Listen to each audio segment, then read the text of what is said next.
Welcome to the Détente Foundation podcast. This is none other than my big sister, Nicole Capretz. Welcome to the show. Yay. So we're just going to give you a little bit of background about Nicole. So she's an environmental attorney with 20 years of experience as an energy, equity, and climate policy advisor for local governments and the nonprofit sector. Nicole is the primary author of the City of San Diego's groundbreaking, legally binding 100% clean energy climate action plan, adopted in late 2015. Nicole has since played a pivotal role in helping other cities in the region adopt similar 100% clean energy climate plans and is a prominent advocate for community choice energy in Southern California.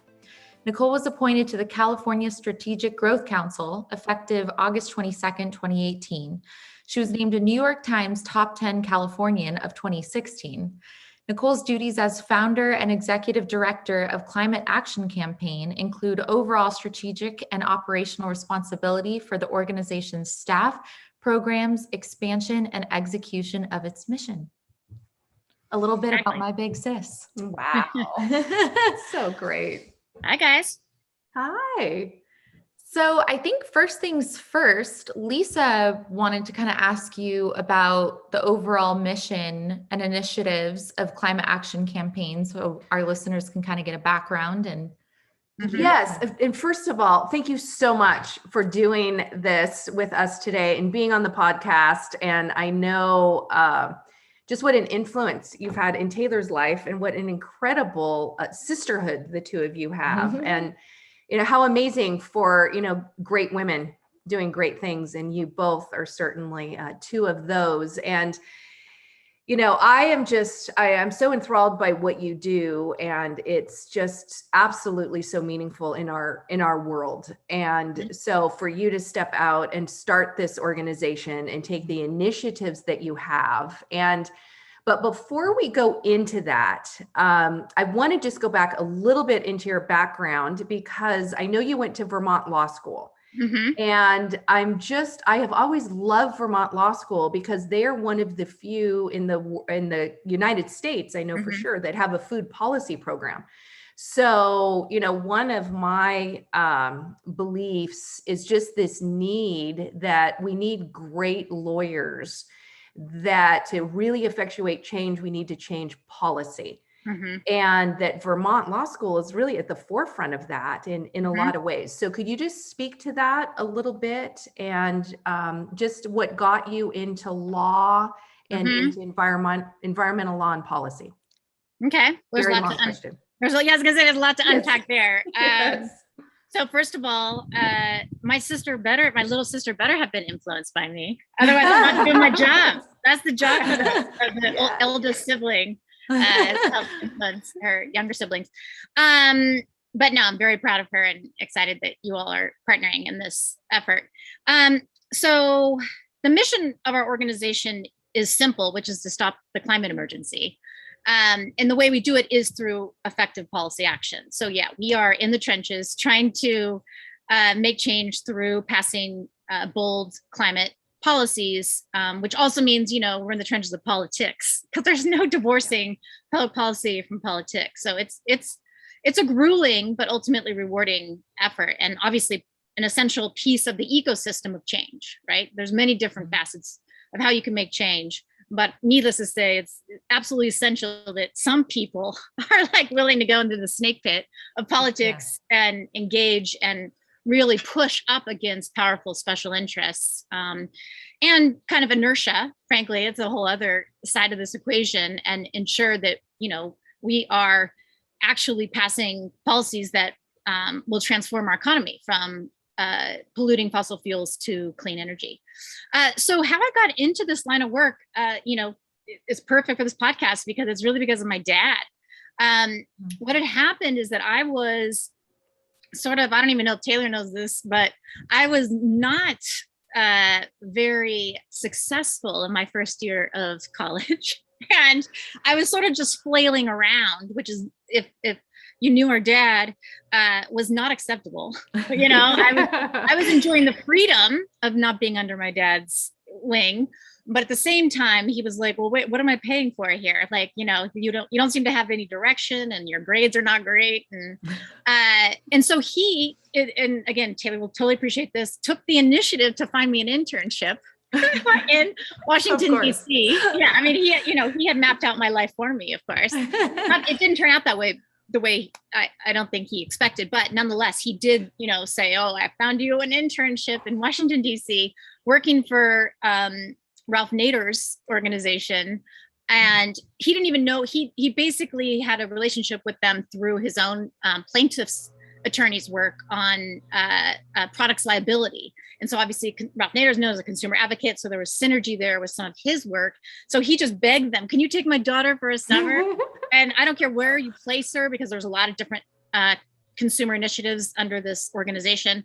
And so I got placed with one guy, kind of the eccentric guy in this organization that was hyper focused on clean energy. And this is way back in the 90s, before anyone was talking about energy at all, let alone like solar energy. And so I basically just got enthralled by this human who was, very hard to work for, very demanding, very, single-minded, not social. He was like in his own little corner of this building and no one talked to him.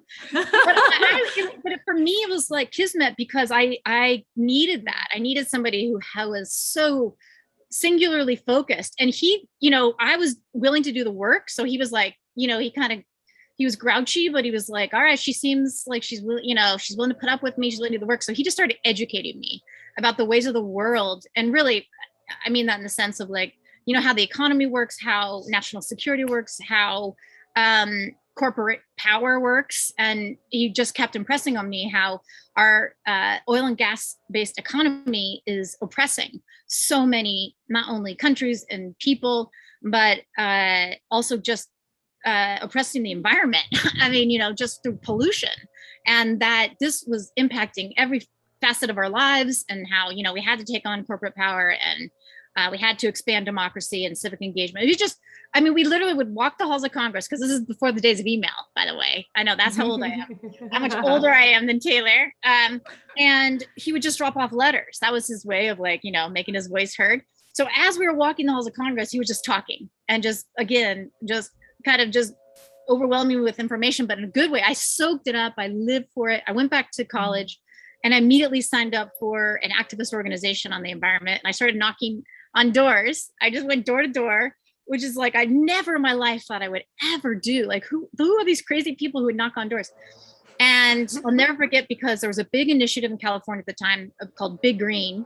And it was meant to spearhead and sort of start this environmental investment in California. And it didn't win, but I was willing to knock on doors. And again, another extraordinary experience of just seeing how grassroots democracy works, and also just how people react to grassroots democracy, or how much they care about certain issues. And then I just changed my whole course schedule. I started getting A's. My dad was like, "Oh my God, this worked!" He was like, "Oh my God," because he didn't care the issue. He was just like, "Can you have some passion about something? Can you care about something?" And so basically, I just parlayed that into after I graduated and went straight back to DC and started working for an environmental nonprofit. And then from there went to Vermont Law School. I also became single-minded, and I was like, this is what I'm going to do. I didn't apply to any other law school because of as you highlighted, the emphasis on environmental law. I was like, I already know where I want to go. And I was like, if I get in, this is meant to be. If not, I don't know, something else. And so I got in. And so obviously I was very intentional about choosing Vermont, and I got a master's in environmental law as well as the traditional legal program. But, and then during law school, I did do some internships, or I guess they call them clerkships. I was exploring other facets of the law, but at the end of the day, I was really like, I'm going to keep on this journey. I'm not going to do litigation. I'm not going to work for a law firm or represent corporations against, clean air and clean water. That's just not where my heart is. And so, that's been my trajectory. So it's been kind of organic in the sense that I landed now in having my own organization. I would not say that's anything I ever thought I would do or planned or mapped out, which is always one of my huge takeaways to young people is, don't worry so much about what the path is going to be, because it's really just about what feels good to you and what feels right to you and what inspires you. Like it will work out, versus like I have to do this job, then I have to move to that job, because I definitely had a winding road. But so that's a long-winded answer to the mission, long-winded question, background, and then how I sort of got here from Vermont Law School to being a leader of a nonprofit. So beautiful. And then in 2015, so you were working in San Diego in the mayor's office. Yeah. And then it's at that point that you decided to start the organization. Yeah. So what brought you to start the organization? Did you see that it was a need in San Diego, or what went into that mindset? A few things. I mean, again, just, illustrating how you don't have to map things out, or you can. I mean, I also don't want to suggest that isn't a successful path, because obviously some people just will their way to a certain outcome. And that's not totally my personality. I'm much more willing to go with the flow in terms of where I'm going to land, as long as I land somewhere. But what happened was I actually worked short term in the San Diego mayor's office, because we had a progressive mayor who fell from grace, shall we say. That's a kind way of saying he was it was sort of an Andrew Cuomo situation. He got kicked out. And so my friend became the president, the mayor for a short time. And I had said to him, if you're going to be there for 6 months, there's only one thing I want to do, which is finally write the City of San Diego Climate Action Plan. But I want to go big. I need consultants, I need staff, and I need my own room. Just give me a room and let me focus and, get this done. And we had hoped at that point that the next mayor would be another progressive Democrat that would then, carry on this draft plan. So that didn't happen. So a Republican got in office. Somebody's running for this whole recall chaos right now. But a Republican won, and I was without a job. I literally had left another nonprofit organization for this one opportunity. Because he, the guy who was my friend who became that mayor for this short time period said, I can give you a job for 6 months and then you're on your own. And so that is, that's maybe my dad's risk taker personality. But I was like, well, I mean, when else am I going to get this moment? Like, if you're going to give me the money and the resources and the support, like, this is San Diego's the 8th largest city in the country. Like, if I can really do something big, that I'm going to go for it. So, but I didn't have a job. I had nowhere to go. Obviously I had bills to pay. And, but we had this draft plan and this new Republican mayor. So it's sort of like both. The organization launched because number one, I didn't have a job. And so I had to create my own job. And two, again, just sort of the universe conspiring in my favor is that I had some friends, because I've been in San Diego politics and public policy at that point for a good 15 years. So I had strong relationships across the spectrum. And two of my progressive environmental activist friends approached me out of the blue, because, I not only didn't have a job, I didn't know exactly what I was going to do. Took me to lunch and said, we have $100,000 and we're willing to give it to you and you can do whatever you want with it. And I was like, wow. Whoa, what? And so, in hindsight now, $100,000 doesn't really take you that far. That's one lesson I learned, but I took it though as a sign. And I was like, all right, we have this Republican mayor, but we have this amazing draft plan just sitting in his office. Like, I have the experience and the expertise and the relationships. Like, I'm just going to go for it. So it was me and a half-time other person for that next year who launched Climate Action Campaign and just sort of winged it. I mean, so just did, what I've been trained to do, which is organize, build coalitions, develop the political will necessary on the city council, get this Republican mayor to feel like this is the right thing to do. And yeah, we just went in hard organizing, and, then some other funding started coming in, but it was a huge learning curve, like launching an organization, thinking about how I'm going to sustain this organization. I was like, it might just be a 1-year thing. I mean, who knows? But yeah, now we're 6 years in, and we went from 1.5 staff, and now we have 15 going on 16, and the budget's like 7,000% more than when we started. So I think it's just a testament to passion, but also, I didn't just come at this new to the space. I had experience and I had a record of success. And so I obviously in relationships. So I also want to say that it's not easy just to launch an organization. If I had just been starting my career, this would not have probably worked out. Because people invested ultimately in me and in my record. And now of course I have a team and, people are investing in the whole team. But initially, I needed to have that previous experience working for elected officials on the inside of state government and sort of being the outside advocate where people were like, all right, I think she can actually make this work and make some change. Amazing. My gosh. I feel like I always know the general things, but I've never heard a lot of the background details. The gory details, yes. Yeah, the gory details. By the way, amazing. I tried to go to school in Santa Barbara also, because I think you were at UCSB. Yeah, and it didn't work out well either. And my dad was like, and it just didn't work. I ultimately had to go down to Irvine, where I would actually be focused and go to school than being in Santa Barbara. So I would have done anything to avoid coming back to Orange County at that point. Yeah, exactly. I had to. I was like, this is just not working.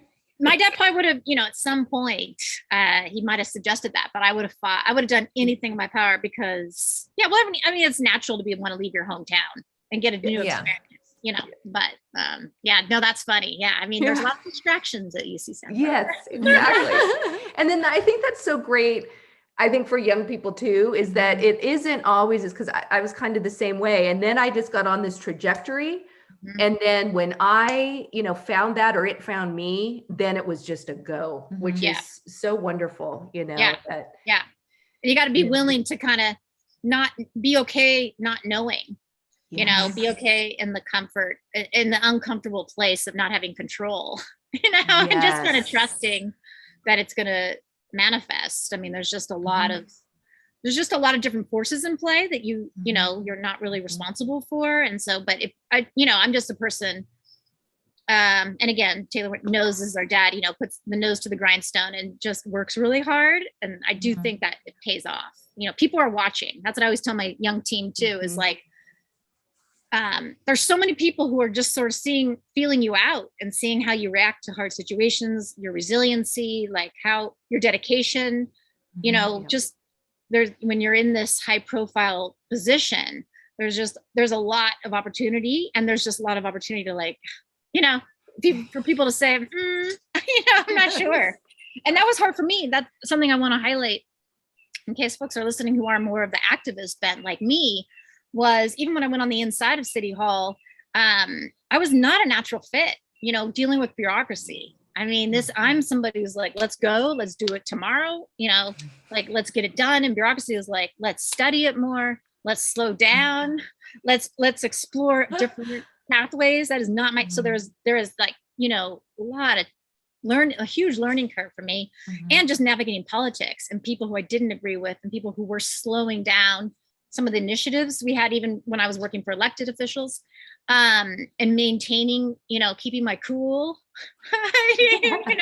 and managing my frustration and my emotions, is still hard to this day, because anybody works in politics, and I'm sure anyone who watches politics has got to be, whatever your personal issue is, frustrated, right? Because change takes forever. And so while there's some, sometimes things happen on a fast timeline. When you're talking systemic change, which is what we kind of need at this point in history, like that, it's going to take generations. And so for fast moving, hard charging, passionate people, that's rough.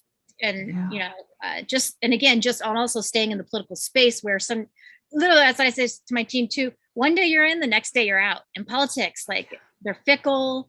You got a lot of egos involved. And so you're always thinking, how am I going to hold this person accountable? Like, keep the relationship, how am I going to, push them, but not too hard? How am I going to, praise them, but like say that's not enough?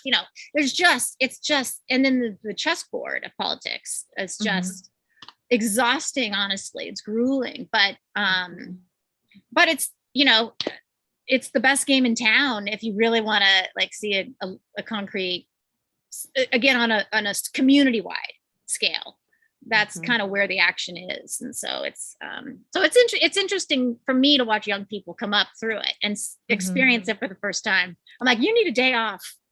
You need to go to the beach, take a walk, because you got to play the long game here, And so you're going to have losses, huge losses and disappointments along the way, but we got to keep you stable and steady so that you can navigate those ups and downs, which of course is a metaphor for life.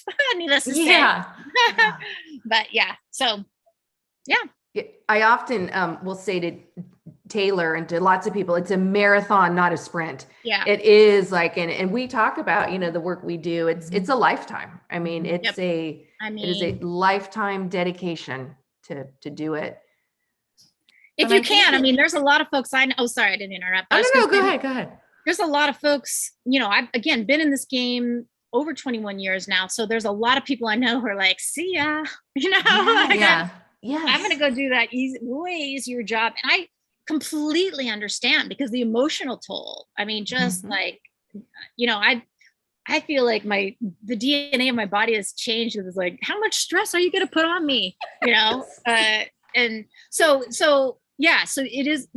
So I'm always sensitive to like, hey, this is not for everybody. And that's okay. Because again, the ecosystem, there's so many different roles for people to play. And some people are going to be better, on the outside of this space. And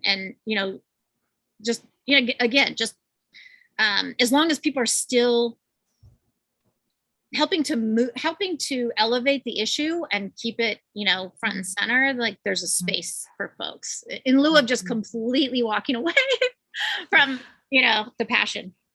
I love that point, because that was actually something I was going to ask you about, because the issue, especially surrounding the issue of the long game, because my generation and now the generation below me, I think so even more, is all about instant gratification, because, we are given things so instantly now. It's like, you don't even have to debate with people anymore. There's Google, so I think that's one thing I was going to ask you about, is coping with those times where you feel really defeated, or you just want to walk away or give up, especially because we are so exposed to news and media all the time. I think it's really easy to become extremely cynical, and it gets, it's fatiguing, and you want to kind of just walk away and give up.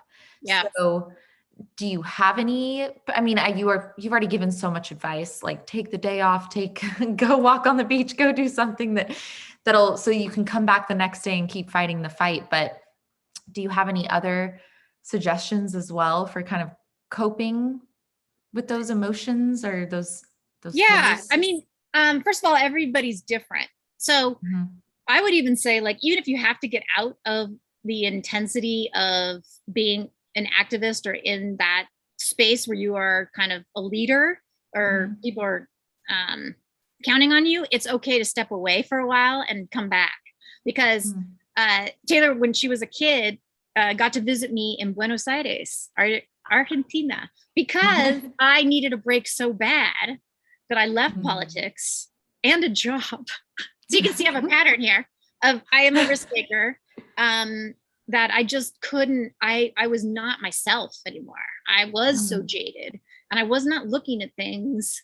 I didn't see the hope. I was, it was pretty dark. And San Diego's always been a more conservative town. Well, you all are in Orange County. I don't need to tell you, or just, similar. And it didn't seem like we were ever going to make the change that we needed. And this is a good 10 plus years ago. Things are much more progressive now and better, but I really couldn't see a way forward, and I just wasn't feeling inspired. And so, I literally walked away. You can imagine how our father felt about that.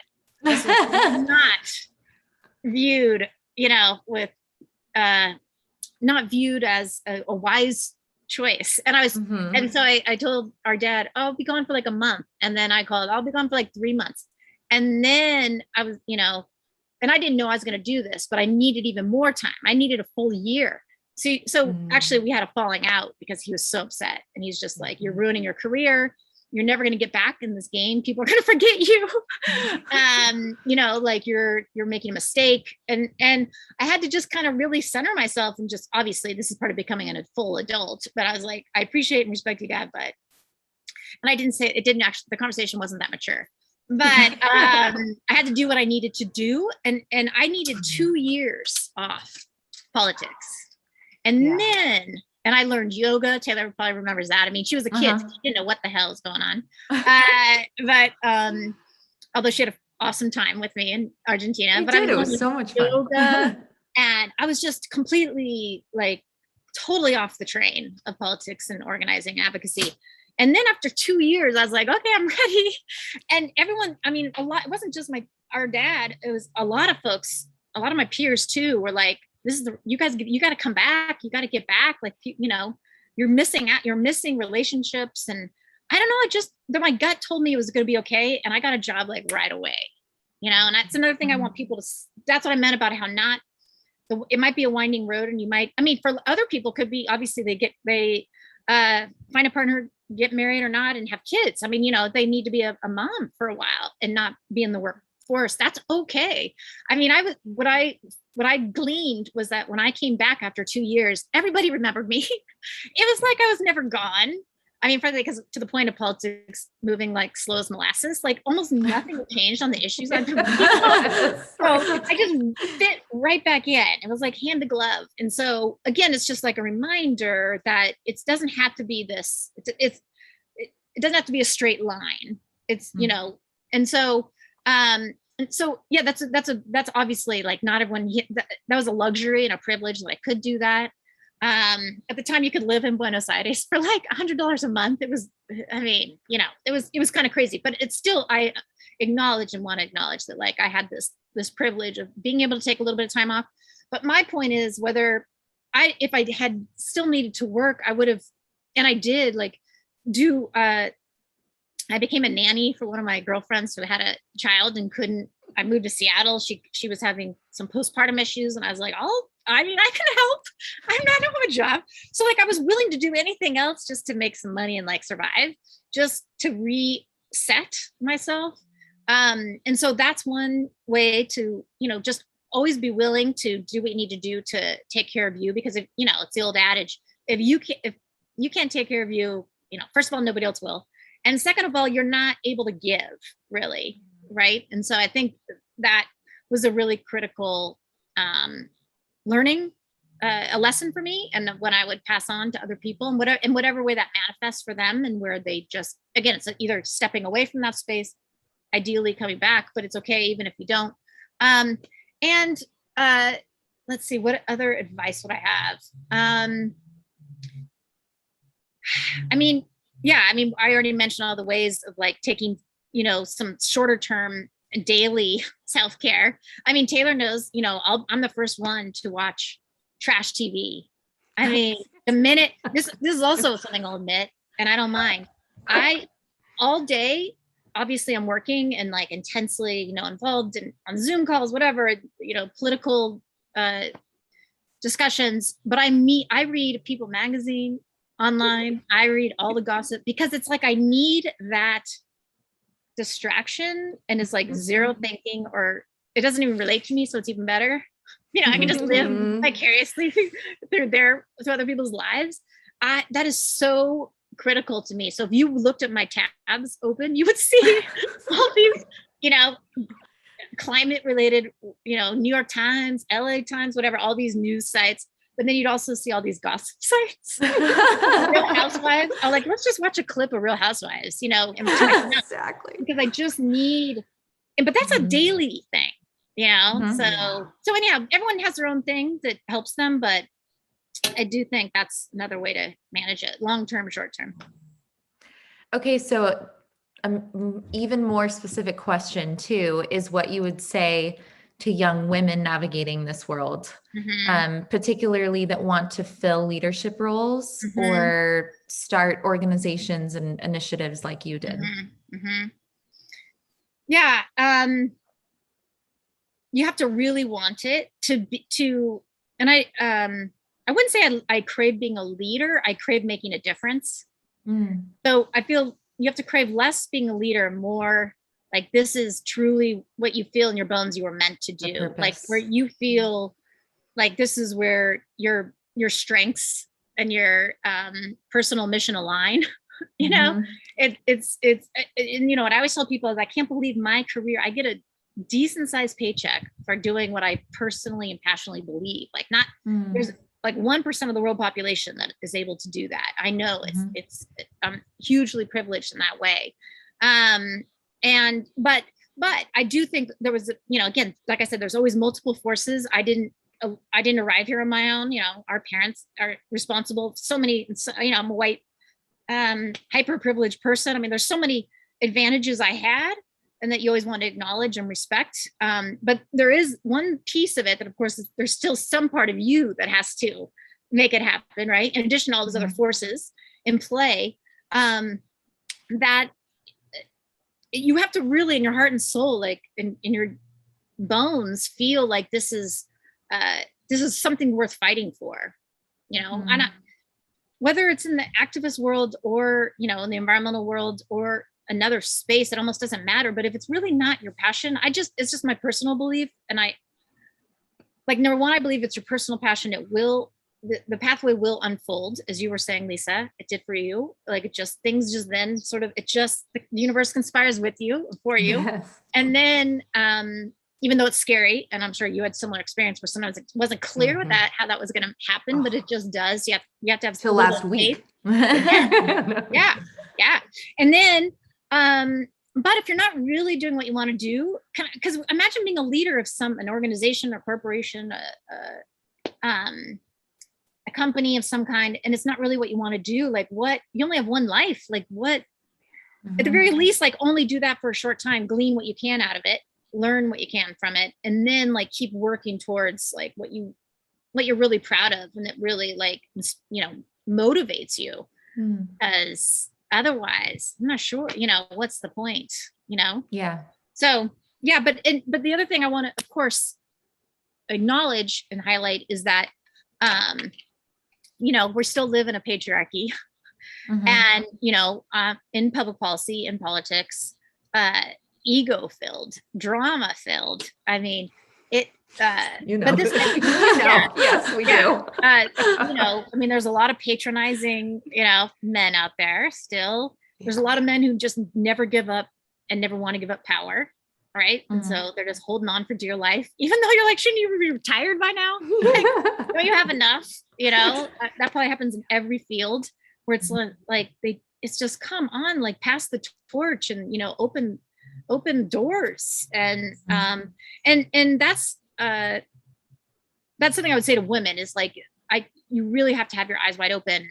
And you know, that you will feel that misogyny, you will feel belittled, you will feel spoken over and around, and people will not give you credit where you deserve it. You know, there's still just that facet is still, I don't know what you think, Lisa, you know, someone of my generation would agree. I mean, I wish things have gotten better, but it's still just there. So it is.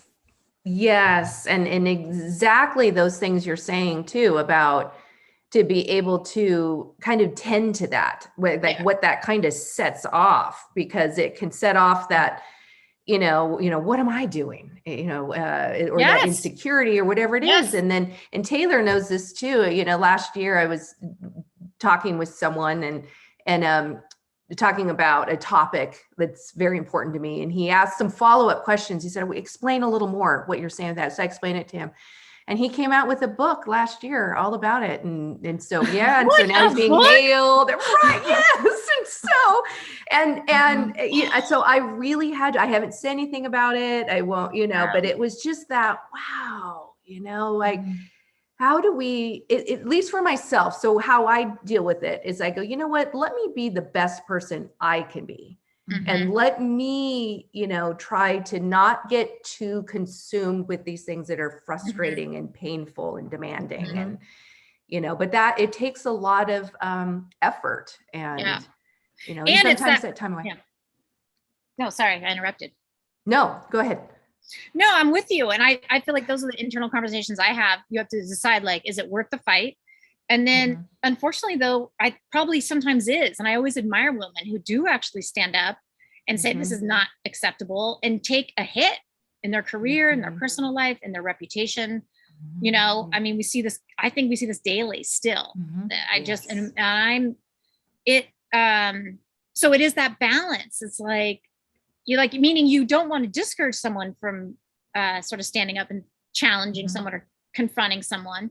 But at the same time, you have the reality check of, but if you do, what's the cost and what's the trade-off, and is it worth it? And that it's a bummer that we have to go through that analysis in our head. Like it will, I will have this set of people who will be, then saying X, Y, and Z about me and undermining my chances and my future.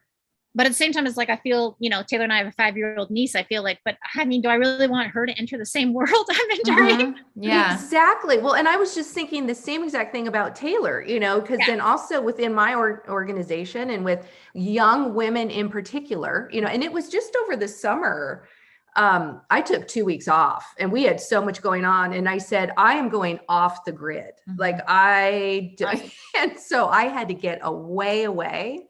And a lot of times it is like pacing myself for that long game. And I think that's where if there's something higher that we're working for, whatever that may be, because it'll be different from all of us. But when I look to the younger generations and the people that I love and care about, that I feel responsible for, it really keeps me in it.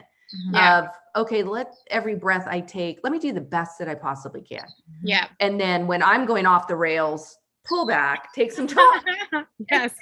Go back in it. And then I'm always fascinated with people, especially in leadership, is that something that can be trained in people? Or what I love is what you said at the very beginning about everybody has a different role. And so I think sometimes these roles find us instead of just, And then I think there's a huge benefit, of course, of women supporting other women. I mean, I feel like that's how I had the benefit of having such strong female role models in my life. You, my mom, now Lisa, and that has buffered, I think, so much of the toll that it's taken on me. And so as we progress and get deeper into the trenches, it's always, I think, so important to have that system and that network of women who support other women in what we're doing, because I also think part of the toxicity of our patriarchy is it's created this thought that we have to tear each other down to get to the next step. And I experienced that myself in this male environment. And I'm like, wait a minute. We should be working together against the situation versus trying to be the, in the spotlight, the one female highlight, so that's also, I think, a really important, but I was so fortunate to have you and my mom and all the strong females in my life growing up as role models, for sure. I have a good story about Taylor. Oh, great. But you just reminded me of one, and I agree with you. I couldn't agree with you more. We're bred to be competitive with each other. That is part of the misogyny and patriarchy. That is part of the whole why the whole system still exists. Is men aren't really they're competitive with each other, but in a different way. Not to tear each other down necessarily, but just I don't know. It's just different. We're bred, we're in this culture. Well, probably the whole world. I can't even think of a matriarchal society. But yes, so I agree with you. It's hugely important, unfortunate, but it's amazing if we can be self-aware and acknowledge it and see it and then call it out and then talk to each other and be like, that's bullshit. We're working against each other. That's just what they want. It's just distracting from the real issue. Yeah, exactly. So I'm glad you are mindful of it. I think that's really important and good.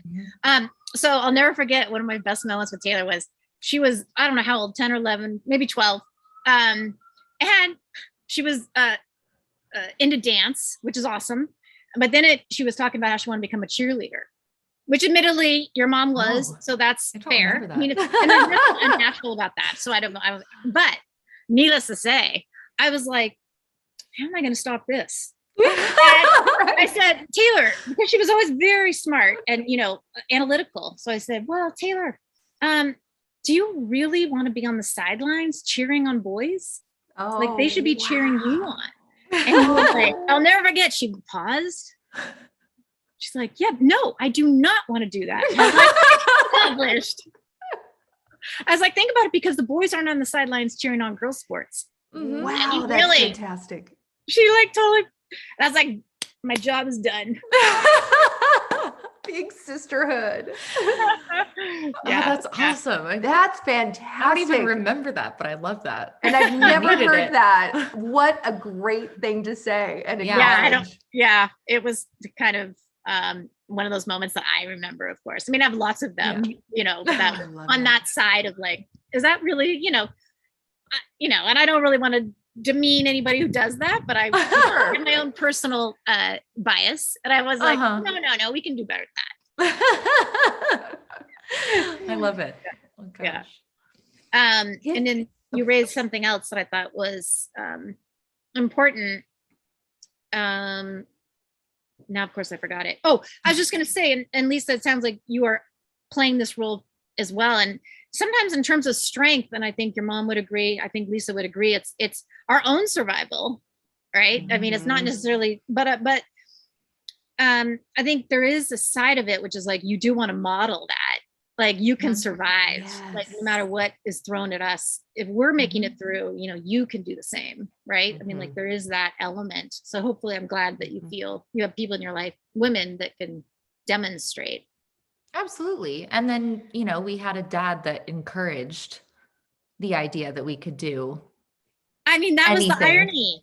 I mean, I would not call him a feminist or somebody that was like, I think it's a classic male perspective of a father who's like, well, of course I want my daughters to have, the world should be their oyster. All doors should be open. Like they should have no limits. But then from a societal perspective, it's like, well, I mean, let's like slow down.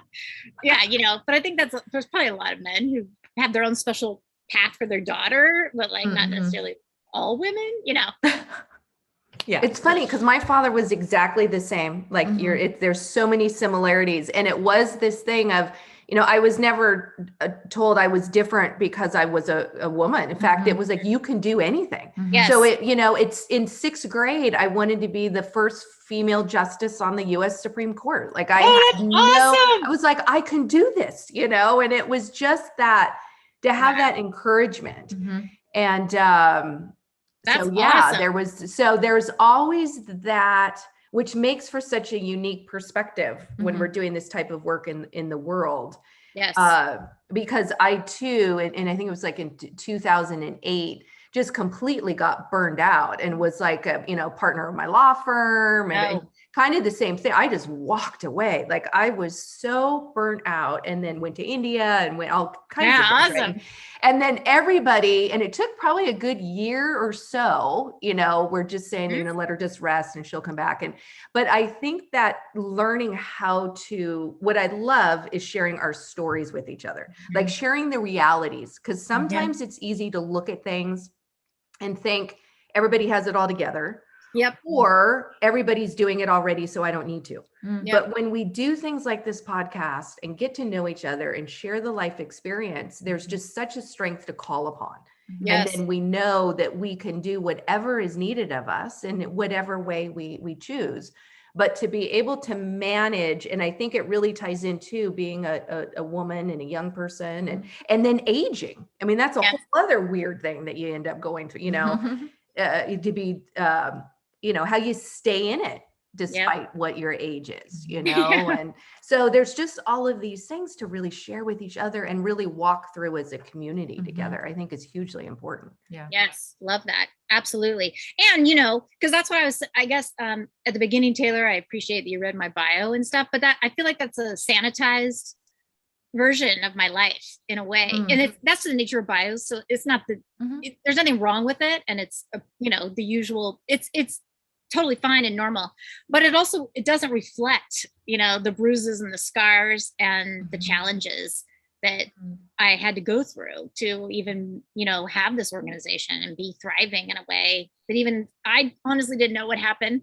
And so I appreciate it, but you know what I mean? Like, to your point, Lisa, about telling stories, it's like, there's a lot behind the scenes and there's a lot of, ups and downs, and people should be aware of that. And it's not this glamorous path, like, oh, just everything just worked out and I'm just the special chosen one. It's not like that at all. Like, I had to earn it and work hard for it, and then to step away from it and come back. And you know what I mean? Like, so,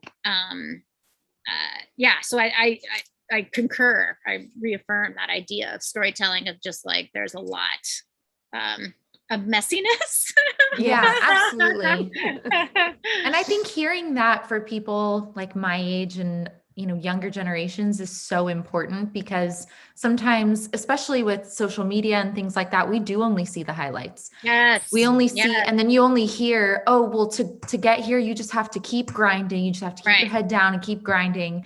Right. And so even for me, and I feel like I'm exposed to a lot of vulnerabilities and, strong women's stories and stuff like that, but I still get lost in well, how did she get here so quickly? And, and it's you just hear the kind of motivational quotes thrown at you instead of the true, like you said, scars, bruises, nuances. So yeah, that whole, obviously, Lisa and I didn't grow up with social media. Thank God. Thank God. Yeah. Instagram, when I was a teen, I can barely handle it now. Exactly. You know what I mean? Like, but this person has a perfect life, and they don't, but it's like, it is a weird, it's weird, hard not to let it in your head. Yeah. Yeah. But yeah, no, I'm attracted to the messiness, and I think it's okay. And again, Taylor, to that point, like, it's really not a race, and that's the long game, right? Lisa was highlighting, like, it's the point is, like, are you pursuing your passion and like, doing something you really care about, and it's going to have a positive impact on the world? Because that, I think, whatever path you ultimately are on, it will work out, even if it's not as fast or glamorous seeming as some others, right? Yeah. Based on their Instagram page or whatever. Yeah, absolutely. There are people who make a living just from being an influencer. I know. Yes, exactly. And that's the thing too, like, even and I always laugh with Taylor a little bit too, even on my personal pages, like, sometimes I'll do a post with like my cat, or I'm on a hike or something, and it's like all these likes. And then I do some kind of post about something that really has an impact on the world, and it's like, no one responds. And I'm like, okay, well, let me just get my cat, or like, let me just get my cat back. But it's like, all that takes is that, what I always say is like tending to it. It's like, it's so important to acknowledge it. Yeah. And then kind of not resist it, but then heal from it. Yes. It's like every day there's like this healing that has to happen. That's right. So we could step back out there. Yeah. No, I got off Facebook. I really am. I'm on Instagram just to see the stories of my niece and, Taylor's adventures and stuff, and a few friends, but I don't post really, because it's my own awareness of how much I can take, and like, I'm distracting myself and I'm comparing myself and feeling bad about myself. So wait a minute, that's not healthy. Ultimately, you just to your point. You just have to stay true to who you are and what Matt, like it's a zero-sum game, that social media, I think, like it's a tough one, but I think Lisa and I can share that you also just experienced that, all those same feelings, not as heightened maybe, or accelerated on the social media sites, but obviously it's a natural course of emotions just in going through life in general. And how do you manage that? How do you stop that comparison, or, not feeling or looking your best all the time? And, how do you navigate that emotionally? Just because women, obviously, men don't even care most of the time. I'm sure they do. That's not fair, but you know what I mean? Different expectations of aging, absolutely. For example. Like, how do you let go and just be you and just be like, take me, the older you get, the good news for people, the older you get, the more you can say that. Wouldn't you agree, Lisa? Absolutely. Yeah. Because there's absolute freedom. Yeah. Because you just don't care about those. They still get to you, but you've also had a very long life experience of taking it. So it's like, oh yeah, I've had that. Like I've had the heartbreak, I've had the thing, I've had the guy take my idea, I had the woman say something terrible. Yes. It's just, you've experienced so much, it's not crushing anymore. Yes. It's and you realize your value is truly more about who you are as a human. Absolutely. You know, something, it was kind of cute when in our dad's last year of life, we were at Taylor's wedding party or reception at her in-laws. And one of Taylor's mom, I was with my dad, and he was already, near the end and sort of, there, but not, not himself. But he said, this one of your friend's moms, I can't remember Taylor, whose mom, said something like, "Oh, your daughter's so beautiful," about me, because I was standing next to my dad, which I'm just like a night. I mean, she said it from a very genuine place. Mm-hmm. But what my dad said was, what's more important is that she's just a really good human. And it was so cute. That is so cute. Really, I have not heard that story. I know. Well, I just thought, I mean, I forget too sometimes, but yeah, I just thought, and it's not really that's not really, I wouldn't say that was like a normal thing Dad would say, Oh, yeah. Like, Dad, you're just a good human. It's more like, what have you achieved? Like, what have you accomplished? What are you doing now to make the world, he's very much like just keep going, heart to heart. So it was like, obviously obviously you obviously have a different perspective on life in your last year of life. But he was just like, I'm just more, I agree, but it's way more important that she's just a good human. And I was like, oh, that's nice, Dad. I love that. But that's your point, you get that perspective as you get older. Like, that's just, I know, whatever. Yes, I'm aging. I look different, blah, blah, but I'm doing my best and I'm doing good. You know what I mean? Like, I'm doing good in the world. So like, it's okay. It's okay. I love that so much, because and even that comment, and as we age and are getting older, the things that matter the most. Yes. Because on one hand, all of these things matter, like what we're doing for climate, what we're doing in food, what we're doing for the planet, they all matter. However, at the end of the day, it's the love for your family, the love for each other. Like, were we good people? I remember, because I was, like I said, I was raised the same way. My dad was an executive at an aerospace company. So I was raised, performing, go to school. But at the end of his life, on his deathbed, he said to me, he's kind of looking off, and he said, you have been so brave. Oh, wow. If I could have had half of his bravery, I could have been a great man. And he was a great man. Wow. And it was like, so all those bumps in the road, all those false starts, that's what made the spectacular life. It wasn't just this incredible resume. The resume allowed something to be heard. People could kind of hear. It's like, here's this thing. And they're like, they'll hear you. But then at the end of the day, it wasn't about that at all. Yes. It was about all of these other things. Yes. Beautiful. Couldn't agree. That's a beautiful, wow. That's really powerful. And I couldn't agree more. And again, that's why, maybe that's also the bio thing. Like, I appreciate that. I did work hard. It's not just the messiness, but also like at the end of the day, I'm more like, how's my relationship with my sister? Like, is that good? Am I seeing my niece enough? Like in my heart, I know it when I'm, as, we move to the end stages like that ultimately. Or, and like our father was in a nursing facility kind of thing. And, I thought of it as like the great equalizer, because you walk in those facilities, and I'm sure there were plenty of accomplished people in the room. They were all in the same place. Like, it didn't matter. It literally didn't matter what they had done in their life. They were just, right? They're all just in a vulnerable, stage of life. And nothing else mattered than just like, how are they feeling that day? Are they getting ice cream? Like, are they getting are they comfortable? But that's to that point of that, like, that perspective. It's like, I was really moved by that. Like, wow, like, I don't know what any of these other people around my dad have done with their life. And it literally, they could be the president. They could have been the president. Like, it's just, at the end of the day, it's like, well, how are your relationships? Yeah. Another good, I hope young people are listening to this, because we're really just giving like life advice to young people. Yes. And even running like an organization, like if it had been 15 years ago, even in our organization, and we're very like results oriented, and we're, what we're doing and what we're accomplishing and how but it, if it was 10, 15 years ago, I would have been more focused, like even having Taylor work with me on those things. Right. Where now I really think about, like, sometimes when I'm just acting like a jerk, or sometimes like I just have a meltdown, and I really think about, wow, what an example am I being? And then I come back and I just say, okay, this is not the example right now for what, but so Right. it's all these other more important things I think Yes. about at my age now that I never would have. Yeah. before. So see, we have to look forward to, Taylor. Yes, I do look forward to it.